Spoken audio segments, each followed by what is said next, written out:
नमस्कार दोस्तों, आपके अपनी यूट्यूब चैनल हिंदी की पाठशाला गुरुजी के साथ मैं आपका बहुत बहुत स्वागत है।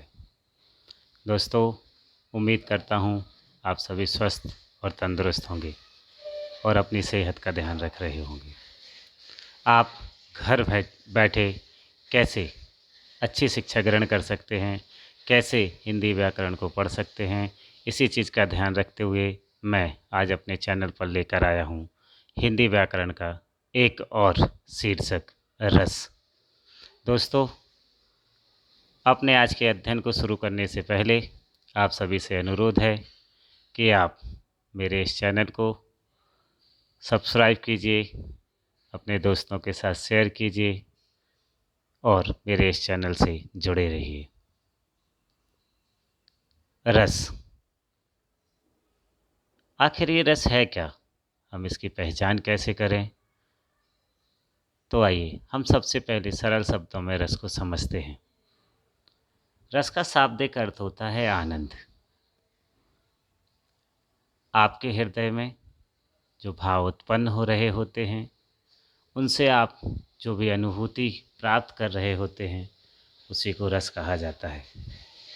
दोस्तों, साहित्यिक भाषा में कहें तो साहित्य को पढ़ने, सुनने या देखने से हमें जिस आनंद की अनुभूति होती है, हमें जिस आनंद की प्राप्ति होती है, हम जिस आनंद को महसूस करते हैं, उसे ही रस कहा जाता है।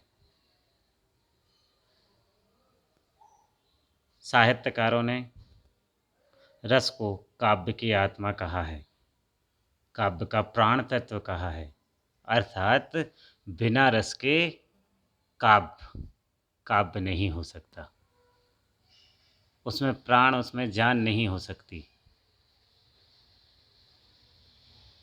इसलिए हर काव्य में रस का होना अत्यधिक जरूरी है, और केवल काव्य में ही नहीं।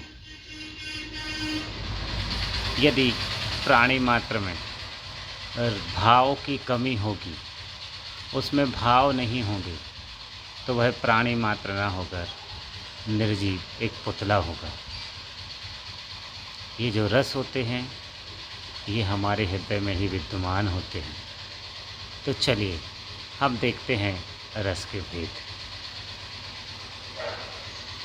रस मुख्यतः 11 प्रकार के होते हैं। पहला श्रृंगार रस, दूसरा हास्य रस, तीसरा रौद्र रस, चौथा करुण रस, पांचवा वीर रस, छठवां अद्भुत रस, सातवां बीभत्स रस, आठवां भयानक रस, नौवां शांत रस, 10वां वात्सल्य रस और 11वां भक्ति रस।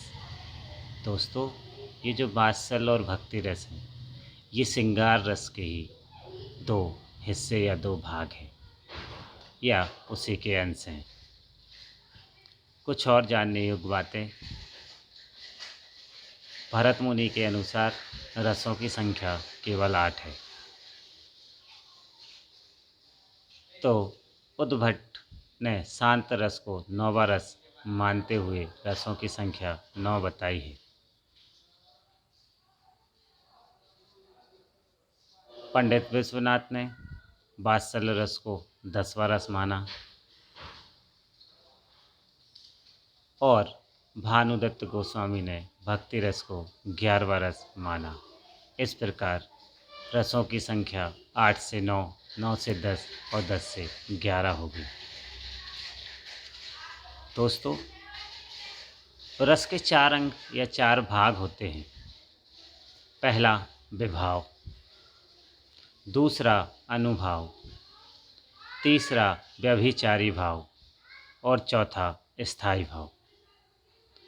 स्थायी भाव, आखिर स्थायी भाव है क्या? जैसा कि इसके नाम से ही स्पष्ट है, जो स्थायी है अर्थात जो सदा रहने वाला है, वही स्थायी भाव होगा। काव्य या नाटक में एक स्थायी भाव आरंभ से अंत तक होता है। स्थायी भाव की संख्या 11 होती है। मतलब प्रत्येक रस का एक अपना स्थायी भाव होता है। और जो ये स्थायी भाव होता है, ये मानव के हृदय में हमेशा स्थिर रहता है। कोई घटना ऐसी घटित होती है, कोई दृश्य ऐसा दिखाई देता है कि मनुष्य के अंदर सुप्त अवस्था में पाया गया वह रस, वह भाव जागृत हो जाता है और अपने वास्तविक रूप में सामने आ जाता है। दोस्तों, अब हम 11 रस और उनके स्थायी भाव को आज पढ़ेंगे।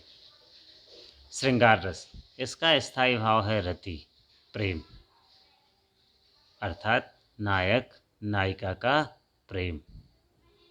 हास्य रस, इसका स्थायी भाव है हास्य। करुण रस, इसका स्थायी भाव है शोक। रौद्र रस, इसका स्थायी भाव है क्रोध। वीर रस, इसका स्थायी भाव है उत्साह। भयानक रस, इसका स्थायी भाव होगा भय। विभस, इसका स्थायी भाव होगा जुगुप्सा। अद्भुत रस, इसका स्थायी भाव होगा विस्मय। शांत रस, इसका स्थायी भाव होगा निर्वेद या वैराग्य। वात्सल, इसका स्थायी भाव होगा वत्सल्यता। अंतिम रस भक्ति रस, जिसका स्थायी भाव होगा अनुराग। दोस्तों, आज के चैनल में बस इतना ही। बाकी का अध्ययन हमारी अगली कक्षा में। तो मेरे चैनल से जुड़े